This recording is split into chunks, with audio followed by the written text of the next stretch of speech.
Bonjour et bienvenue dans ce flash d'information. Parti à Paris dans la nuit du 2 au 3 mai dernier pour un contrôle médical, Amadougon Coulibaly est rentré hier jeudi à Abidjan. Après 2 mois d'absence, le Premier ministre était souriant à sa descente d'avion. Il a remercié le couple présidentiel Alassane et Dominique Ouattara qui étaient à l'aéroport pour l'accueillir. Il a également remercié ses proches, ses collaborateurs et les Ivoiriens en général. Nous reviendrons sur ce retour du Premier ministre. Ce sera avec Alexis Ouedraogo, mais ce sera pour le 13h.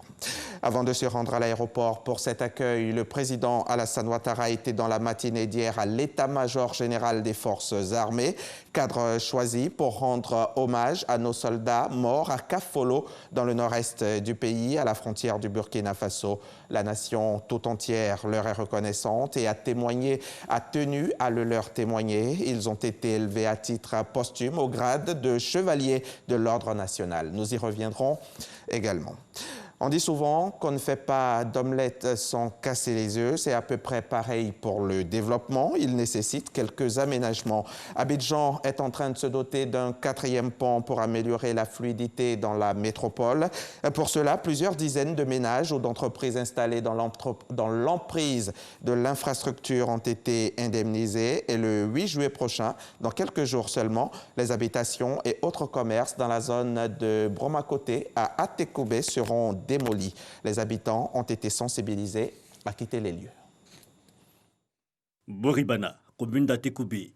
Les traces du récent déguerpissement lié aux travaux du 4e pont encore visibles, en face et séparés par la voie express, Bromakoté, et des riverains bien inquiets. Lassina est vendeur de pneus. Il fait partie des 42 locataires d'activités commerciales priés de libérer les emprises dans le cadre des prochains travaux d'aménagement du viaduc, et cela dans la continuité des travaux. Et le temps presse. La démolition a lieu le 8 juillet prochain. Bon, actuellement, j'ai à peu près 2000 pneus. Voilà, donc on nous dit qu'on va nous payer, donc on attend cet argent pour prendre les marchandises pour partir. Des magasins, des commerces et des habitations. Au total, 143 ménages et 16 bâtiments ou immeubles concernés. La rencontre avec l'administrateur chargé de la réinstallation des personnes impactées consiste donc à recenser les différentes préoccupations, mais surtout à sensibiliser. Les bâtiments qui sont concernés par ces opérations de démolition, les personnes propriétaires de ces bâtiments ont été indemnisées depuis les mois d'octobre jusqu'à décembre. Les derniers ont été payés au mois de décembre. Donc pratiquement depuis plus de 6 mois, les paiements ont été effectués. Les mises en demeure ont été signifiées aux intéressés et donc nous sommes dans la phase de sensibilisation. Des propriétaires indemnisés, mais pas tous les locataires, ils disent leurs préoccupations. Je suis parti faire une réclamation à la mairie technique d'Adjamé. 3 réclamations. Premièrement, ils ont pris, on ne nous a pas payé. Deuxième, ils ont pris, on ne m'a pas appelé. Troisième, ils ont pris sur l'ordinateur. Ils disent qu'ils vont nous appeler. Ils ne nous ont pas encore appelé. Ce sont les personnes, les locataires ménages ou les locataires d'activités commerciales qui n'ont pas encore perçu leur indemnisation. Et nous avons donné l'assurance que, conformément au protocole, la libération de l'emprise est faite lorsque les papes ont été entièrement indemnisés. Et cela va se faire le plus rapidement possible avant le mercredi. Le projet de transport urbain d'Abidjan, PTUA, est chargé de l'exécution des travaux. Il s'agit d'un plan d'action de réinstallation qui comprendra des voies d'accès, des accotements et une bande d'emprise.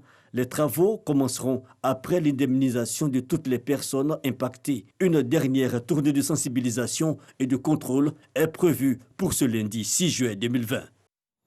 C'était un reportage de Franck Quatio. Hier, jeudi 2 juillet, à Bamako, les militants du parti politique URD organisaient un rassemblement pour la libération de Soumaïla Cissé. Le chef de file de l'opposition a disparu depuis plus de 100 jours. Le 25 mars, alors qu'il était en campagne électorale pour les législatives, le candidat a été enlevé par des hommes armés, mais son rapt n'a jamais été revendiqué. À Bamako, donc, ses proches au soutien politique ne l'ont pas oublié et réclament toujours plus d'implication des autorités. Selon le président Ibeka, les ravisseurs sont connus, mais leur identité n'a pas été dévoilée officiellement.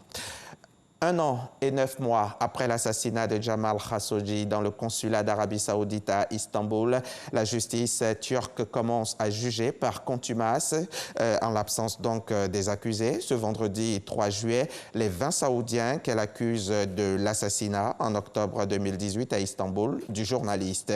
Parmi les accusés, 2 proches du prince héritier, Mohammed Ben Salman, soupçonné par les autorités turques d'avoir commandité le crime.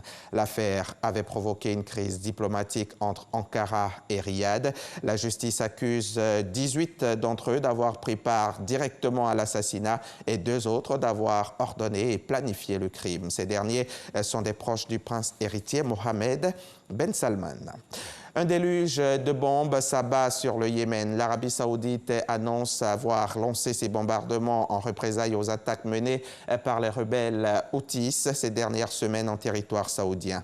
Riyad est à la tête d'une coalition militaire de pays arabes. Officiellement, cette alliance intervient à la demande des autorités yéménites afin de couper les liens entre la République islamique et les Houthis. Riyad impose au Yémen un triple embargo terrestre, maritime et aérien. Fin de ce flash, le journal, c'est à 13h. À tout à l'heure.